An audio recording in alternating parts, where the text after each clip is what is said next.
लड़का लड़की मुलाकात पर बिल आधा आधा क्यों देते हैं? पुणे वालों का अंदाज़े बयां दूसरों से निराला कैसे?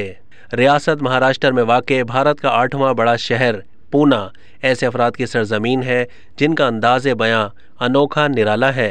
बात को घुमा फिरा कर करना उनका शियार है। पुणे वाले इंतहाई साफ गो या दूसरे अल्फाज में मुंहफट साबित हुए हैं। यहाँ के मंदिरों, दुकानों और सड़कों, यहाँ तक के घरों पर लगे साइन बोर्ड में उनके मुंहफट या साफ गोई की अक्कासी होती है। उसकी मिसाल ये है कि एक मंदिर के बाहर बोर्ड पर मुख्तसर नो पार्किंग लिखा नजर आने के बजाय मराठी में लंबा चौड़ा बयान लिखा है, ये रहलकार की ज़ाती पार्किंग है। जो कोई भी रहलकार के अलावा यहाँ गाड़ी पार्क करेगा उसका पहिया पंचर कर दिया जाएगा। गाड़ी को जंजीर लगाकर लॉक कर दिया जाएगा, जो कि 500 रुपये जुर्माने देने पर ही खोला जाएगा। साइन बोर्ड हो तो ऐसा, तंबी की तंबी, हंसी की हंसी।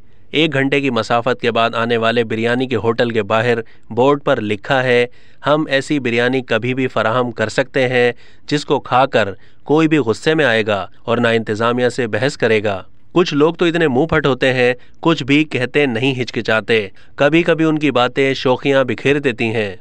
एक घर के बाहर बोर्ड लगा देखा गया जिस पर दर्ज था कि अगर एक दफ़ा बेल बजाने पर कोई गेट ना खोले तो समझ जाएं कि वो आपसे मिलना नहीं चाहता। एक और बोर्ड पर लिखा था, बेल बजाने के बाद थोड़ा इंतज़ार करें, घर वाले इंसान हैं, स्पाइडरमैन नहीं। एक घर के बाहर लिखा था कि हमारे बेटे की शादी तय हो गई है, अब कोई रिश्ता ना लाए। पुणे वालों की एक और ख़ासियत यह है कि वो बहुत जल्दी किसी को दोस्त नहीं बनाते। उनसे घुलने मिलने के लिए बड़ी जिद्दोजहद करनी पड़ती है।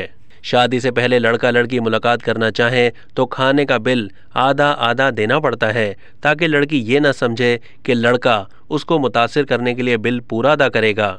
अब तक के लिए इतना ही। मज़ीद मालूमात के लिए डेली जंग के YouTube चैनल को सब्सक्राइब कीजिए।